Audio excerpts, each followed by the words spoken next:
Good morning. Issue सहाय, आप सभी कैसे हैं? आशा करते हैं कि आप सभी कोई ठीक होंगे। आइए हम ऑनलाइन संडे स्कूल को शुरू करते हुए एक दुआ करेंगे। हे सर्वशक्तिमान पिता परमेश्वर, आपका इस दिन के लिए आपका धन्यवाद देते हैं पिता, जिसे आपने हमें देखने का शुभ अवसर प्रदान किया है पिता। हाँ पिता, आज के दिन में आप अपनी बहुतायत की आशीषों को दीजिए पिता। आज के ऑनलाइन संडे स्कूल को जितने परिवार देखते हैं पिता, उन सभी को आपके हाथों में सौंपते हैं। होने दे पिता कि आप उन पे अपनी आशीषों को उंडेलिए। जितनी भी कमी घटी है, जितने भी रोग है पिता, उन सबसे दूर होने पाए पिता। हाँ पिता, और जितने देर भी हमसे ऑनलाइन संडे स्कूल में बने रहते हैं वे पिता, आप उनके संग साथ हो लीजिए। होने दे पिता कि जो वचन बोया जाता है प्रभु जी, वो शैतान न चुगने पाए। हाँ पिता, और क्या मांगे ये विनती तेरे बेटे ईश्वर के नाम में मांगते हैं। सोना स्वर्गराज में दयापूर्वक ग्रहण कीजिए, आमीन। आइए हम एक नए गीत को गाएंगे जिसके बोल है, दिल से आराधना करूं मैं।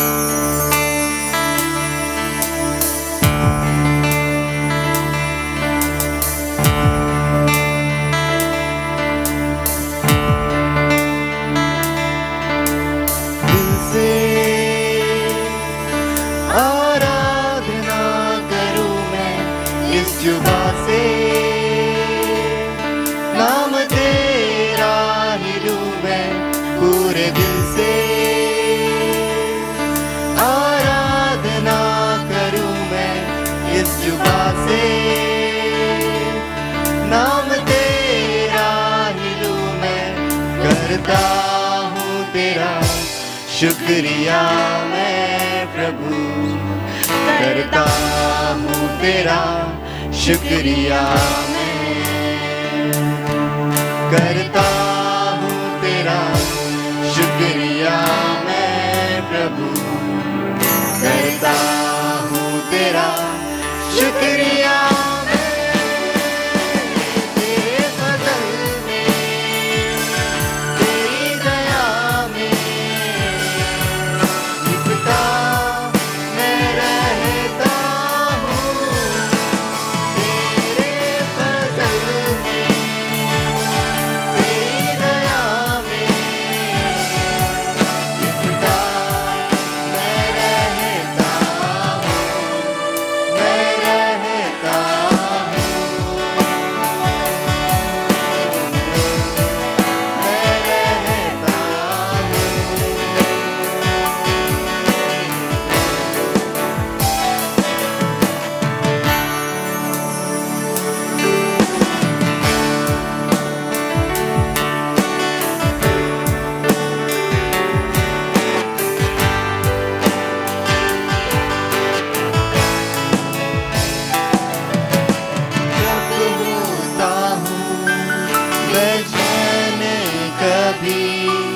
तेरी रूह तब मुझको थामती है, मेरी मुश्किलों में हर एक दर्द गम में, खुदावन तू ही मेरा साफी है।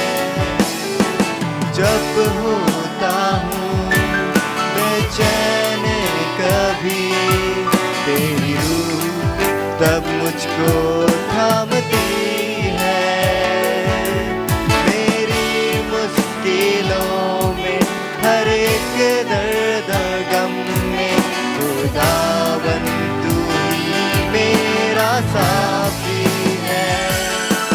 करता हूँ तेरा शुक्रिया मैं प्रभु, करता हूँ तेरा शुक्रिया मैं,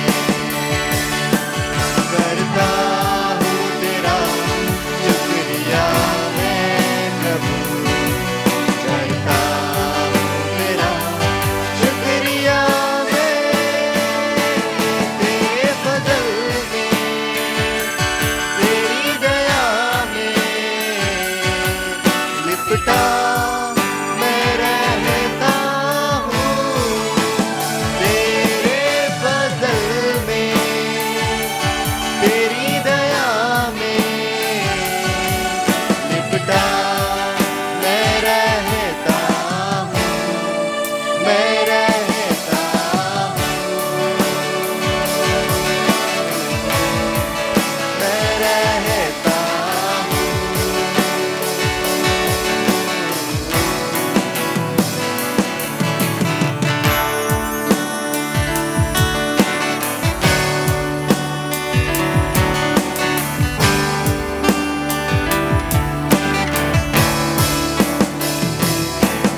आइए हम अपने महापवित्र विश्वास दर्पण को मान लिखकर यूँ कहें, मैं विश्वास करती हूँ परमेश्वर पिता पर, जो स्वर्ग और पृथ्वी का सर्वशक्तिमान सृजनहार है, और उसके इकलौते पुत्र अपने प्रभु यीशु ख्रिस्त पर, जो पवित्र आत्मा से गर्भ में आया, कुंवारी मरियम से उत्पन्न हुआ, प्लांतुस पिलातुस के आगे से दुख उठाया, क्रूस पर चढ़ाया गया, मर गया और गाड़ा गया, पाताल में उतरा, तीसरे दिन मृतकों में से जी उठा, स्वर्ग पर चढ़ गया और परमेश्वर सर्वशक्तिमान पिता के दाहिने हाथ जा बैठा है, जहाँ से वह जीतों और मृतकों का विचार करने को फिर आएगा।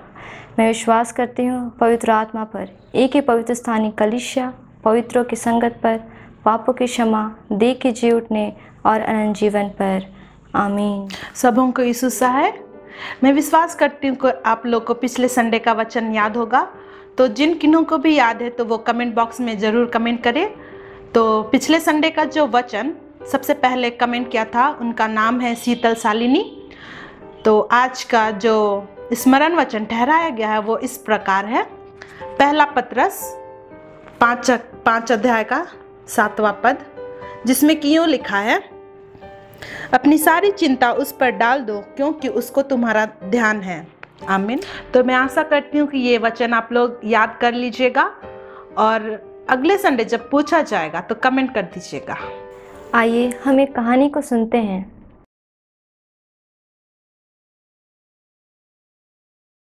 मूसा और हारून ने फिरौन से कहा, इज़राइलियों का परमेश्वर कहता है कि तुम उसके लोगों को जाने दो, नहीं तो बुरी बातें तुम्हारे साथ होंगी। पर फिरौन ने उनकी नहीं सुनी, इसलिए परमेश्वर ने मिस्र में पानी को लहू में बदल दिया, कोई भी इसे पी ना सका। तब उसने मिस्रियों के घरों को मेढकों से भर दिया, हर तरफ मेढकें थीं, फिर भी फिरौन ने उनकी नहीं सुनी। इसलिए परमेश्वर ने मिस्र के आकाश को कुटकियों से भर दिया, वह वहां को धूल के समान भर गई।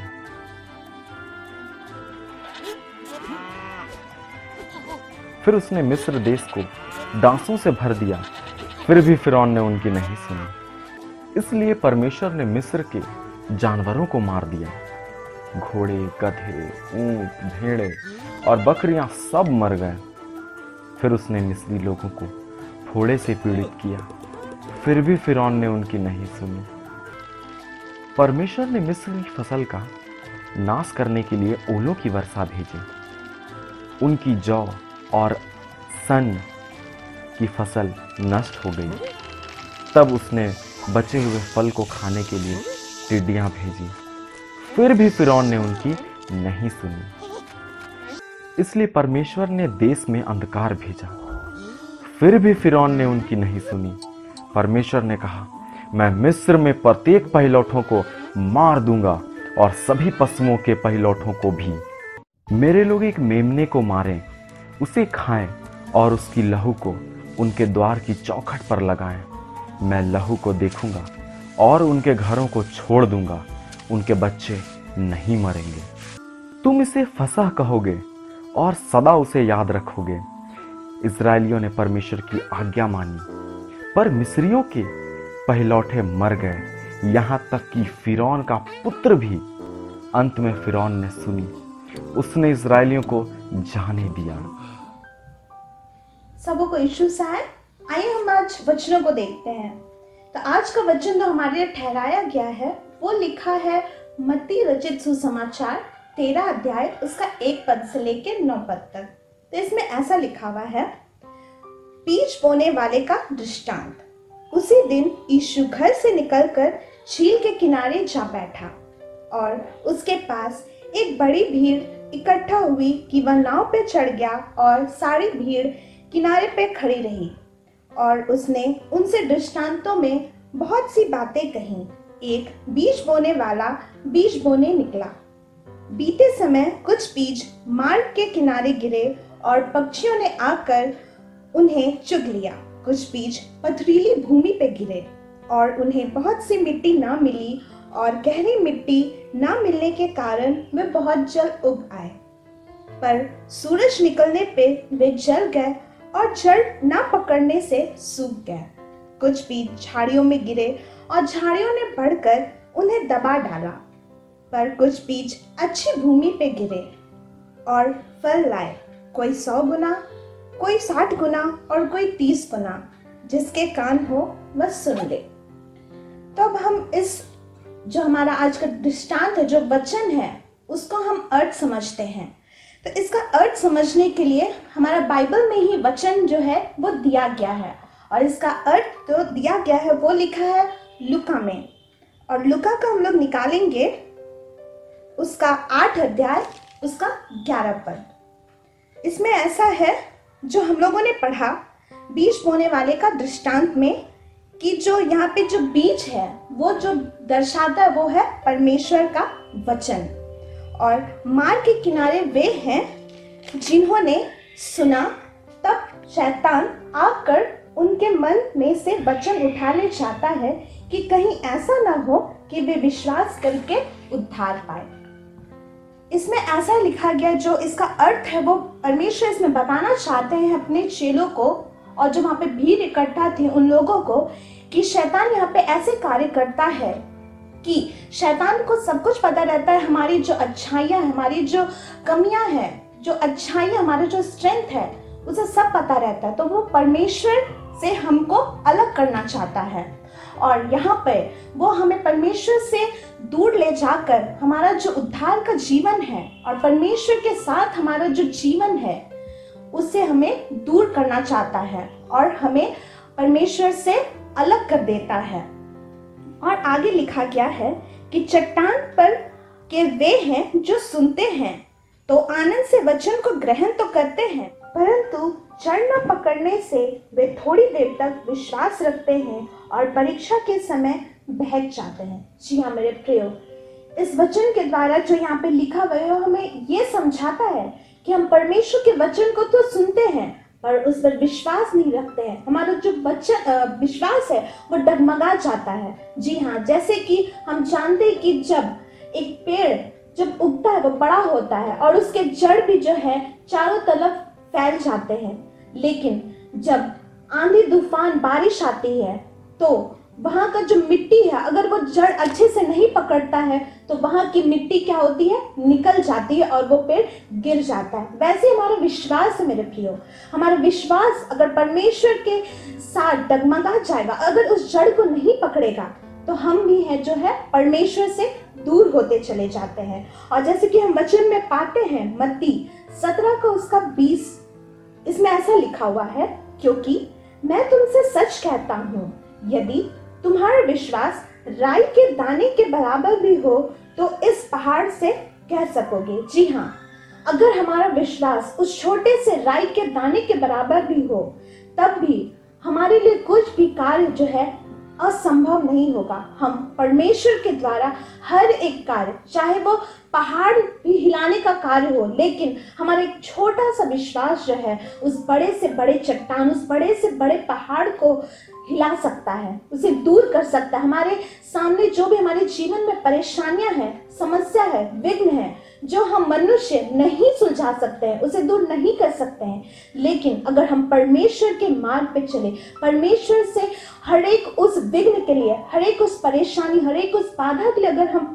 प्रार्थना करते हैं तो परमेश्वर हमारे लिए हर एक उस बाधा को दूर करता है और अपने साथ हमेशा बनाए रखता है।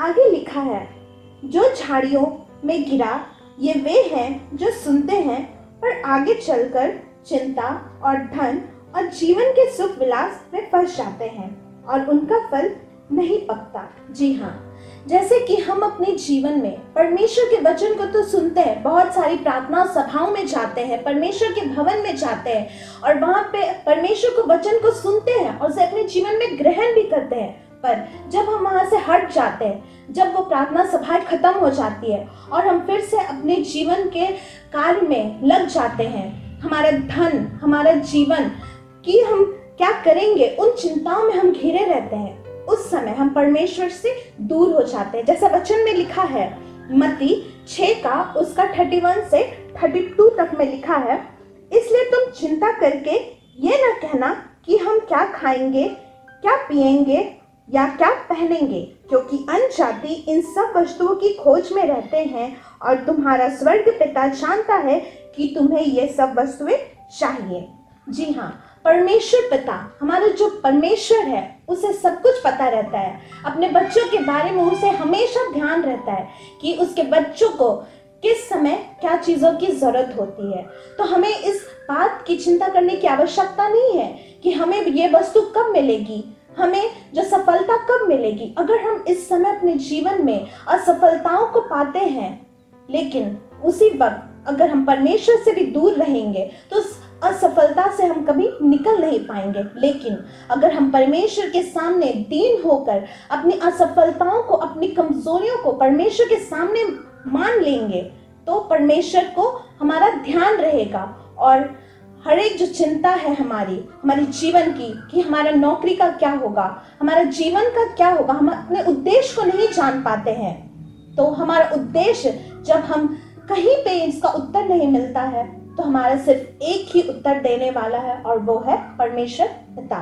तो हम अपनी सारी चिंताओं को जब दीनहीन होकर परमेश्वर पिता के सामने रखते हैं, वो हमारी हर एक परेशानियों को, हर एक असफलताओं को दूर करके हमें सफलता दिलाता है। आगे के वचनों में लिखा है, पर अच्छी भूमि के वे हैं जो वचन सुनकर भले और उत्तम मन में संभाले रहते हैं और धीरज से फल लाते हैं। जी हाँ, जैसे हम आत्मा के 9 फलों के बारे में जानते हैं, वहां पे भी धीरज का जो है वर्णन किया गया है। जब हम अपने मन में, अपने जीवन में धीरज को लाते हैं, तभी हम हर एक जो हमारा जरूरत है, आवश्यकता है, जब हमें जरूरत होती है तब हमें मिलती है।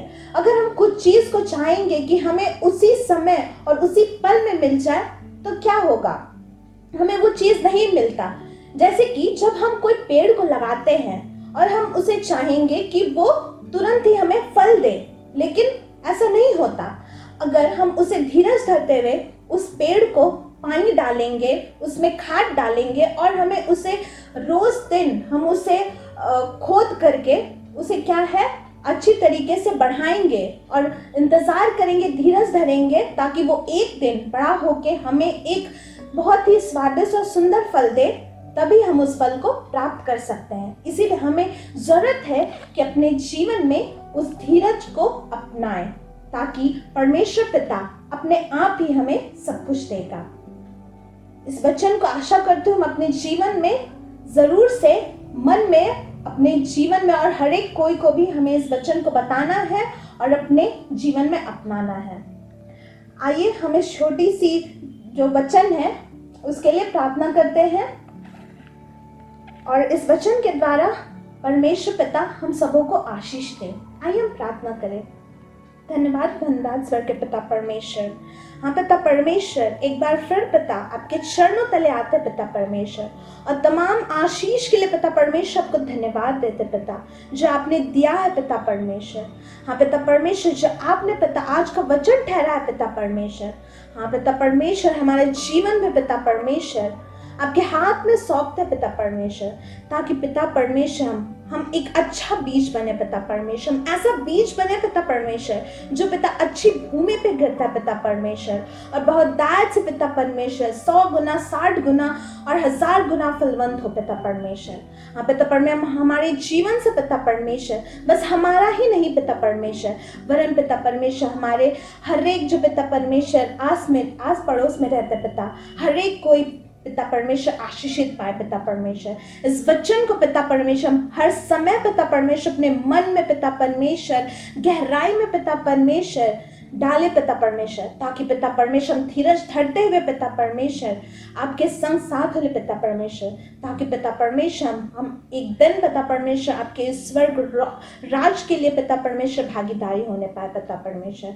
हर एक बात पिता परमेश्वर आपके हाथ में सौंपते पिता परमेश्वर, और इस प्रार्थना को पिता परमेश्वर अपने स्वर्ग राज में पिता परमेश्वर बड़ी उदारता से पिता परमेश्वर ग्रहण कर लीजिए। आमीन। हेलो एवरीवन, आज मेरे पास एक बहुत ही एक्साइटेड अनाउंसमेंट है आप सब के लिए। हम लोग इस आखिरी वीक में हम लोग एक फैंसी ड्रेस कंपटीशन रखने वाले हैं, जिसमें सब कोई पार्टिसिपेट कर सकते हैं, सीनियर, जूनियर, बिगिनर, यहाँ तक कि पेरेंट्स भी कर सकते हैं। और इसमें क्या करना है, आप लोगों को एक 30 सेकेंड का वीडियो आपको बनाना है। ध्यान से सुनिए, 30 सेकंड का वीडियो बनाना है और इसको आपको एक व्हाट्सएप स्क्रीन में देखिएगा, यहाँ पर आपको एक व्हाट्सएप नंबर मिलेगा, मेरे स्क्रीन में देखिए, वहाँ पर उस व्हाट्सएप नंबर में भेज दीजिएगा। और इसमें क्या करना है, आपको सबसे पहले अपने नाम बताना है और बाइबलिकल कैरेक्टर होना चाहिए, आप क्या बने हैं, और एक वचन बोलना है। और पूरा आपका जो एक्शन के साथ जो भी आपका क्रिएटिविटी है आप दिखा सकते हैं 30 सेकंड के अंदर।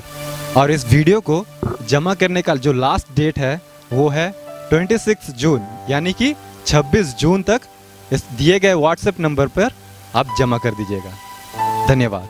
गुड मॉर्निंग एवरीवन, कैसे हैं आप लोग? मैं आशा करता हूं आप लोग सभी अच्छे होंगे। एक बार फिर से हुल्लुंडू टीवी में आप सबों का बहुत बहुत स्वागत करते हैं।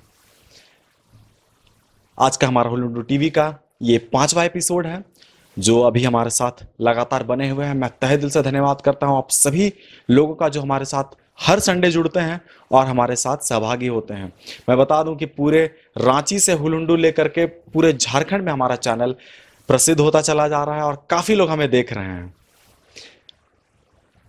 तो मैं सारे अपने पूरे टीम को धन्यवाद करता हूं हमारे मेहनत के लिए। आइए हम लोग आज के शो को आगे बढ़ाते हैं और चलते हैं आज के शो की ओर, जिसका नाम है कौन बनेगा बाइबल चैंपियन। तो जोरदार ताली।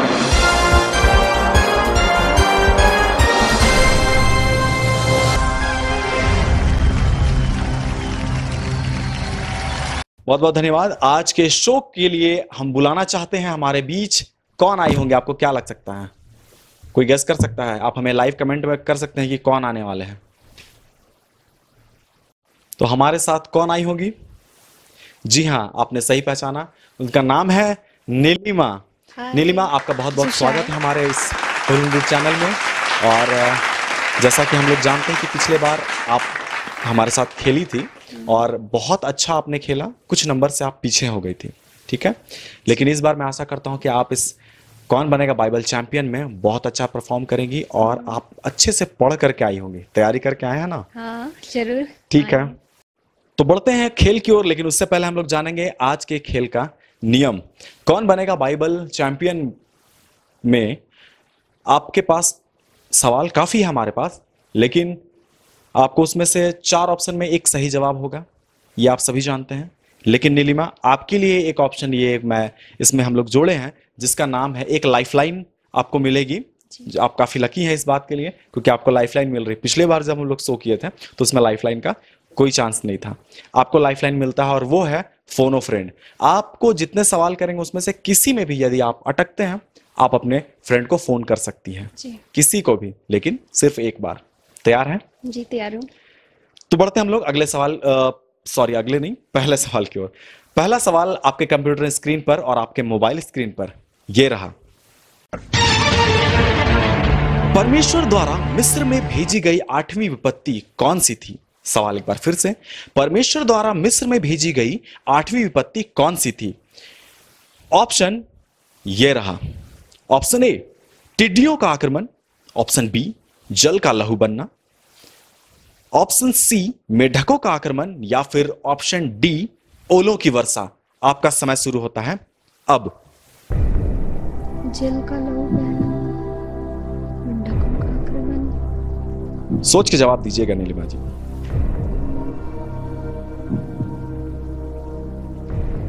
Option A. ऑप्शन ए, हाँ, टिड्डियों का आक्रमण। टिड्डियों का आक्रमण ऑप्शन ए के साथ जाना चाहेंगे? लॉक कर दिया जाए फाइनल? जी लॉक। कंप्यूटर जी, ऑप्शन ए को लॉक किया जाए। बिल्कुल सही जवाब, ऑप्शन ए, टिड्डियों का आक्रमण। ये 10 विपत्ति की 8वीं विपत्ति है जो परमेश्वर ने मिस्र में भेजा था और वहां के पूरे जगह में जहां खेती बाड़ी की गई थी बहुत नुकसान हो गया था वहां पर। और हम लोग देखते हैं कि अभी हाल फिलहाल में हमारे बीच में घटना घटी और आप लोगों को भी इसके बारे मिला होगा खबर, वीडियो भी आप लोग देखे होंगे कि हमारे भारत में भी एक कुछ ऐसे ऐसे स्थान में टिड्डियों का आक्रमण हो चुका है। तो बढ़ते हैं हम लोग अगले सवाल की ओर। अगला सवाल आपके कंप्यूटर स्क्रीन पर ये रहा। इजराइलियों को मिस्र से कनान देश जाने में कितना समय लगा? सवाल एक बार फिर से, इजराइलियों को मिस्र से कनान देश जाने में कितना समय लगा? ऑप्शन ये रहा। ऑप्शन ए, 30 वर्ष, बी 100 वर्ष, सी 70 वर्ष या फिर डी 40 वर्ष? समय शुरू होता है अब।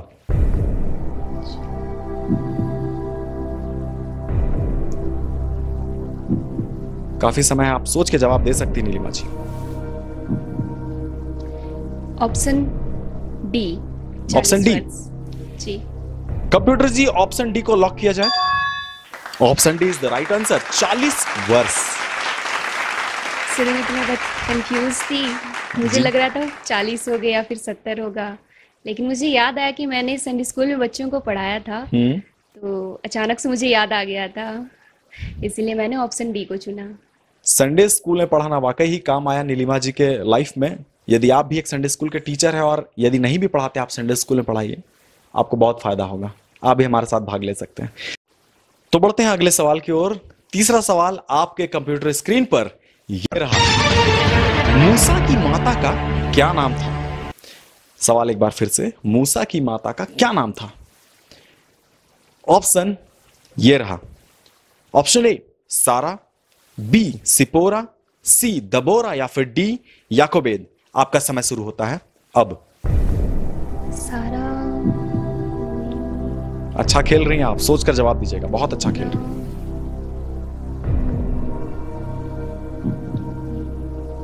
Option D Jochebed. Option D Jochebed lock कर दिया जाए। जी। कंप्यूटर जी, ऑप्शन डी को लॉक किया जाए। Jochebed is the right answer. बहुत बढ़िया नीलिमा जी, आप बहुत बढ़िया खेल रही हैं। मूसा की माता का नाम था याकोबेद। तो अब हम लोग बढ़ते हैं अगले सवाल की ओर, जो है चौथा सवाल। और चौथा सवाल, उसके बाद फिर अगला सवाल बढ़ते जाएगा। नीलिमा जी, आपको ध्यान से जवाब देना है, आपका सवाल धीरे धीरे कठिन होता जा रहा है। अगला सवाल आपके कंप्यूटर स्क्रीन पर यह रहा। गॉसनर एवेंजेलिकल लुथेरन कलीसिया की स्थापना कब हुई थी? सवाल एक बार फिर से, गॉसनर एवेंजेलिकल लुथेरन कलीसिया की स्थापना कब हुई थी? ऑप्शन ये रहा। ऑप्शन ए 2 नवंबर 1845, ऑप्शन बी 10 जुलाई 1845, ऑप्शन सी 10 जुलाई 1919 या फिर 2 नवंबर 1919? आपका समय शुरू होता है अब।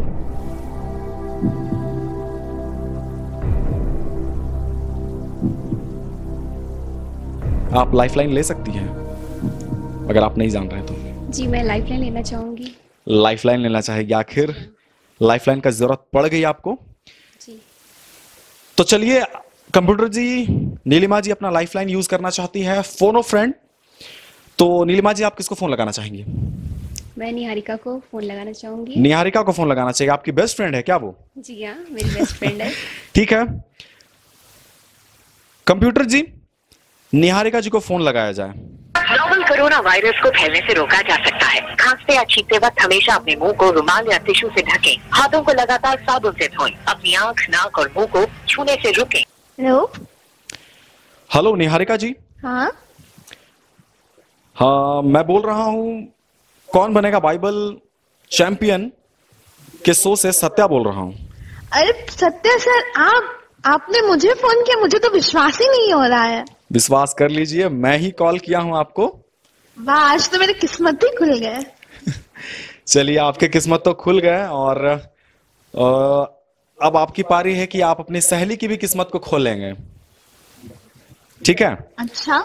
आपकी सहेली नीलिमा हमारे साथ बैठी हुई है हॉट सीट पर। ओह नीलिमा, फिर से? लास्ट टाइम बेचारी जीतते जीतते एक लास्ट क्वेश्चन से चूक गई थी। मैं आशा करती हूँ कि इस बार वो जरूर जीतेगी। आपकी दुआ है वो जरूर जीतेगी, आप उसकी सहायता करें। तो अगली आवाज नीलिमा की होगी जब वो सवाल पढ़ेगी। ठीक है? अच्छा। तो आप ध्यान से सुनिएगा और आपके पास मात्र 10 सेकंड का समय होगा। जैसे ही वो सवाल खत्म करती है, ऑप्शन बताएगी। अच्छा। 10 सेकंड आपको मिलेगा, आप उसके साथ ही अंदर ही आपको जवाब देना है। ठीक है। और आपकी फ्रेंड नीलिमा के किस्मत को चमका देना है। ठीक है? तैयार है? बिल्कुल बिल्कुल। नीलिमा जी अगली निहारिका जी अगली आवाज नीलिमा की। हेलो। हाँ निहारिका। हाँ मैं क्वेश्चन पढ़ रही हूँ। ठीक है? ठीक है। तो क्वेश्चन ये है, गोस्नर एवेंजलिकल लूथेरन कलीसिया की स्थापना कब हुई? गोस्नर एवेंजलिकल लूथेरन कलीसिया की स्थापना कब हुई? तो ऑप्शन ए है 2 नवंबर 1845, ऑप्शन बी है 10 जुलाई 1845, ऑप्शन सी है 10 जुलाई 1919 और ऑप्शन डी है 2 नवंबर 1919। नीलिमा, मेरे ख्याल से मैं ऑप्शन ए के साथ जाना चाहूंगी, जो कि है 2 नवंबर 1845। मुझे लगता है ऑप्शन ए सही होगा। Okay, confirm? हाँ, कंफर्म। समय समाप्त होता है यहाँ पर। नीलिमा जी, आप किसके साथ जाना चाहेंगे? अपनी दोस्त के साथ या फिर अपनी अकल लगाना चाहेंगी? जी, मैं निहारिका के ऑप्शन के साथ जाना चाहूंगी, ऑप्शन ए 2 नवंबर 1845। 2 नवंबर 1845 कंप्यूटर जी फाइनली लॉक कर दिया जाए। बिल्कुल सही जवाब, 2 नवंबर 1845 the right answer. Gossner Evangelical Lutheran कलीसिया की स्थापना 2 नवंबर 1845 को हुई थी। आप लोग जानते थे? काफी कठिन था, लेकिन आप अपनी नीलिमा जी, आप अपनी फ्रेंड को जरूर आप बधाई दीजिएगा। जी उसने जरूर। आपकी किस्मत को मुझे लगता है कि आखिरकार आगे बढ़ा ही दिया और अच्छा रहा। आप बहुत अच्छा खेल रही हैं। आपके पास कोई भी लाइफलाइन नहीं बची। अब आपके पास 2 सवाल और होंगे, 2 आगे जितना जाएगा। ठीक है, चलिए हम लोग बढ़ते हैं अगले सवाल की ओर। तो हम लोग का अगला सवाल है, अगला सवाल आपके कंप्यूटर स्क्रीन पर ये, जीईएल कलीसिया के मॉडरेटर का क्या नाम है? सवाल एक बार फिर से, जीईएल कलीसिया के मॉडरेटर का क्या नाम है? ऑप्शन ये रहा। Option A reverend CAB Nag, B right reverend Niral Bhuyan, C right reverend John Dang या फिर डी राइट रेवरेंड अमृत जय एक्का। समय शुरू होता है अब। सोच कर जवाब दीजिएगा, अच्छा खेल रही हैं आप। जी, ऑप्शन सी। ऑप्शन सी जी, right reverend Johan Dang. Fine lock कर दिया जाए। कंप्यूटर जी, ऑप्शन सी लॉक कर दिया जाए। Option C right reverend Johan Dang is the right answer. बिल्कुल सही जवाब है। हमारे जीईएल कलीसिया के मॉडरेटर का नाम राइट रेवरेंड जोहन डांग। चलिए तो हम लोग बढ़ते हैं अगले सवाल की ओर, समय ना गंवाएं। अगला सवाल है आपके कंप्यूटर स्क्रीन पर ये, हुलुंडू टीवी का पहला एपिसोड कब प्रसारित किया गया था? हुलुंडू टीवी का पहला एपिसोड कब प्रसारित किया गया था? आप हुलुंडू टीवी में आ गई है नीलिमा जी, आप सोच लीजिए कि हमारा जो चैनल है सबसे पहला प्रसारित कब किया गया था। ऑप्शन आपके सामने ये रहा, 17 मई 2020, 24 मई 2020, 22 मार्च 2020 या फिर 20 मार्च 2020। आपका समय शुरू होता है अब।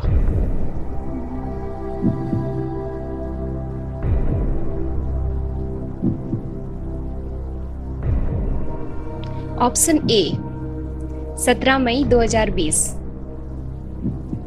ऑप्शन ए जी, लॉक कर दो फाइनली। हाँ, लॉक कर दीजिए।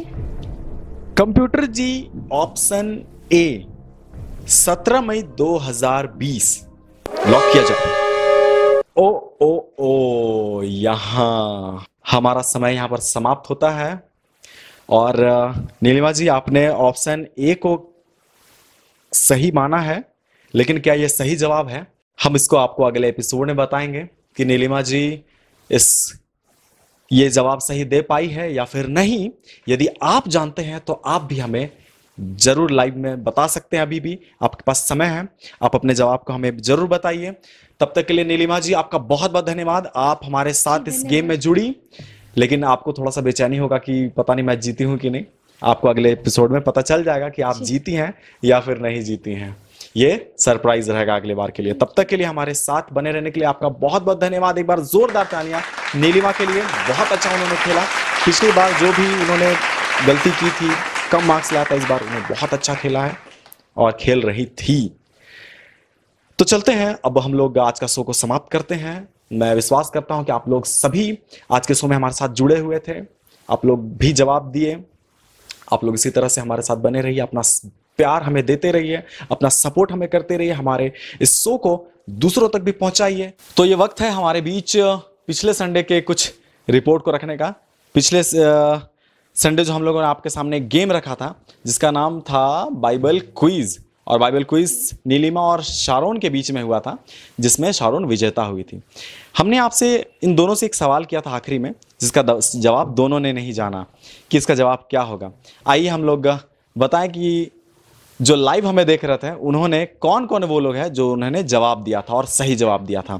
उनके नाम मैं आपके सामने पढ़ देता हूं, लेकिन उससे पहले सवाल क्या था। सवाल ये था कि जब हमारा जीवन पाप में होता है तब परमेश्वर खरा और परिपक्व बनाने के लिए क्या करता है। इसका सही जवाब था हमें ताड़ना देता है, और ये सही जवाब कुछ लोगों ने दिया था जिनका मैं नाम आप सबों के सामने बताना चाहूँगा। नाम है कुछ इस प्रकार से। पहला नाम है हेमाइंद, प्रकाश तिग्गा, मार्गरेट बोदरा और शीतल रुंडा। इन्होंने हमें लाइव में, चैट में और कमेंट्स में जवाब दिया था इस बात के लिए। तो जोरदार तालियां इनके लिए कि बहुत सुंदर इन्होंने जवाब दिया, और ये लोग हमेशा हमारे इस शो को देखते हैं और हमसे जुड़ते हैं। और मैं विश्वास करता हूं कि आप लोग भी इसका सही जवाब देंगे। जो आज का जो ये कौन बनेगा बाइबल चैंपियन का सवाल था उसका भी आप लोग जवाब दें ताकि हम आपको अगले संडे उनका भी नाम बताएं। तब तक के लिए हम लोग विदा कहेंगे। हम लोग अगली बार मिलेंगे नए शो में और नए मेहमान के साथ, एक नई बातों के साथ। तब तक के लिए अपने घर में सेफ रहिएगा, सुरक्षित रहिएगा। धन्यवाद। आइए हम सब मिलकर एक एक्शन सॉन्ग को करते हैं।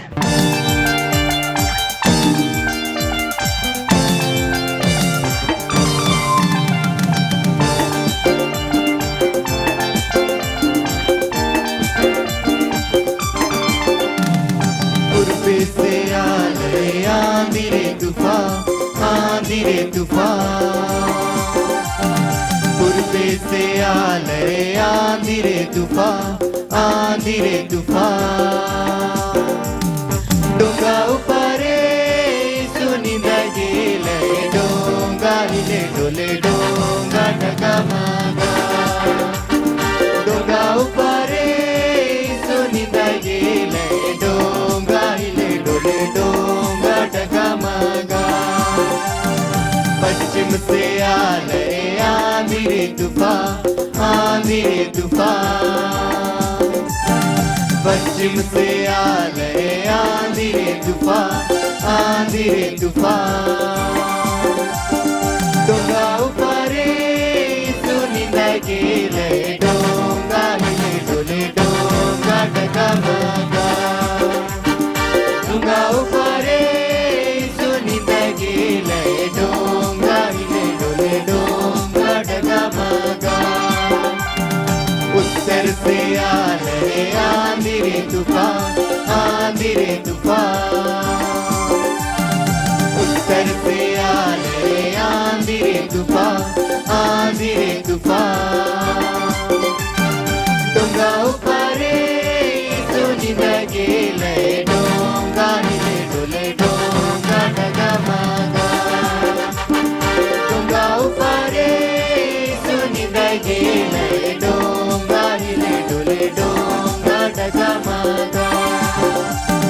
पश्चिम से आंधी रे तूफान, आंधी रे तूफान। पश्चिम से आंधी रे तूफान, आंधी रे तूफान।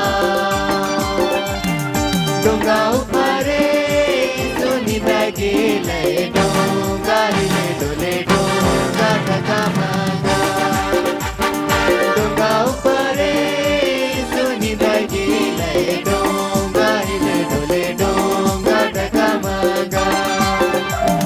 डोंगा ऊपरे सुनी गेले, डोंगा हिले डोले, डोंगा डगमगा।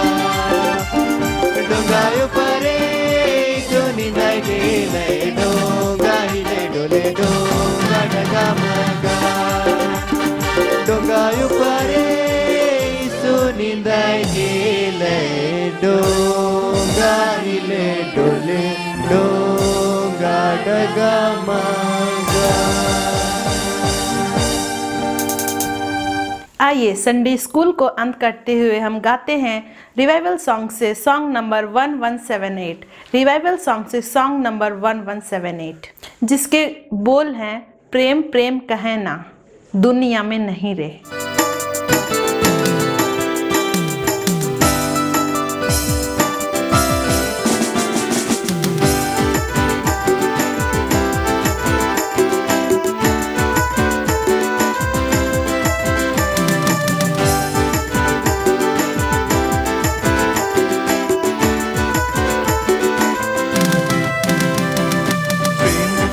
कहना दुनिया में नहीं है, प्रेम प्रेम कहना दुनिया में नहीं है। यीशु बिना कहाँ तो के मिली रे भैया, मसीह बिना कहाँ तो के मिली रे बही।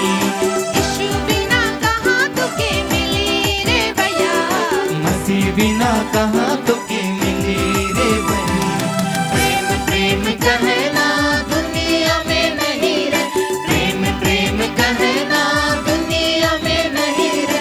यीशु बिना कहाँ तो के मिली रे भैया, मसीह बिना कहाँ तो के मिली रे बही। यीशु बिना कहाँ तो के मिली रे भैया, मसीह बिना कहाँ तो के मिली रे बही।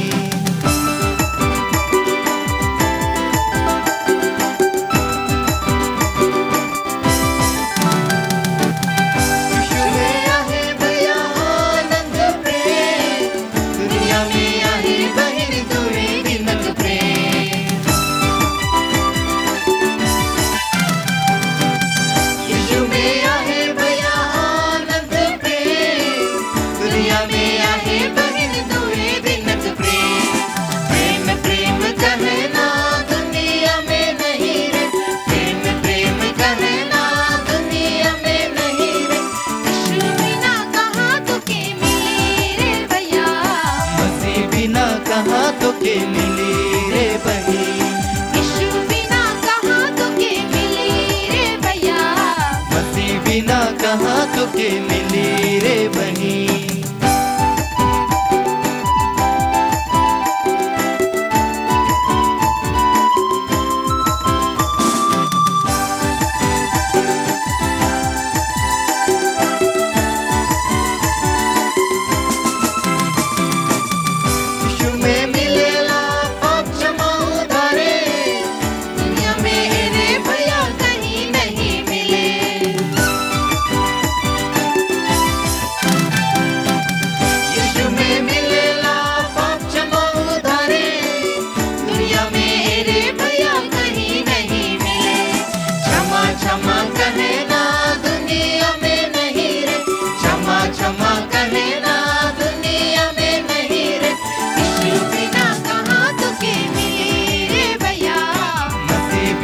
कहाँ तो के मिली रे बही, यीशु बिना कहाँ तो के मिली रे भैया, मसीह बिना कहाँ तो के मिली रे बही।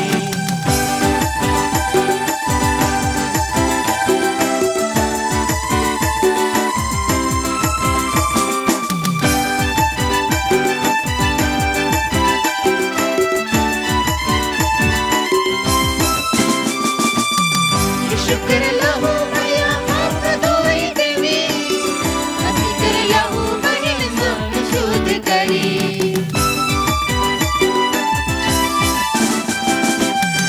शुक्र लहू भैया हाथ धोई देवी, शुक्र लहू बहन मन शुद्ध करी। जीवन कहना दुनिया में नहीं रे, जीवन जीवन कहना दुनिया में नहीं रे। बिना अनंत जीवन रे भैया, मसीह बिना अनंत जीवन रे बही, यीशु बिना अनंत जीवन रे भैया, मसीह बिना अनंत जीवन रे बही। प्रेम कहना दुनिया में नहीं रे, प्रेम प्रेम कहना दुनिया में नहीं रे। यीशु बिना कहाँ तो के मिली रे भैया, मसीह बिना कहाँ तो के मिली रे बही, यीशु बिना कहाँ तो के मिली रे भैया, मसीह बिना कहाँ तो के मिली रे वही।